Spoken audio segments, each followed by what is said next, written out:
Patient एज्युकेशनच्या या सिरीजमध्ये आपण जाणून घेणार आहोत लठ्ठपणाबद्दल. आपण लठ्ठ आहोत की नाही हे जाणून घेण्यासाठी BMI नावाचा एक सोपा तपास असतो, ज्याच्यामध्ये आपली उंची आणि आपलं वजन याचं गुणोत्तर काढून आपला BMI किती आहे ते ठरवलं जातं. परंतु नुसतं BMI जाणून घेणं पुरेसं नसतं. बऱ्याचदा याला बॉडी कंपोजिशन ॲनालिसिस म्हणजे बॉडीमध्ये असलेले विविध घटक जसे की बोन मास, मसल मास, चरबीचं प्रमाण, पाण्याचं प्रमाण हे किती आहे हे जाणून घेणं अगदी गरजेचं असतं.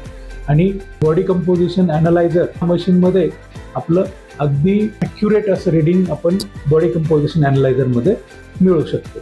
बॉडी कंपोजिशन ॲनालायझरमध्ये जे काही आपल्याला घटक किती आहेत शरीरामधले हे कळल्यानंतर रुग्णास आम्हाला ट्रीटमेंट देणं सोपं होतं. अधिक माहितीसाठी किंवा आपलं बॉडी कंपोजिशन ॲनालिसिस करून घेण्यासाठी आपण किम्स मानवता हॉस्पिटल येथे व्हिजिट करू शकता.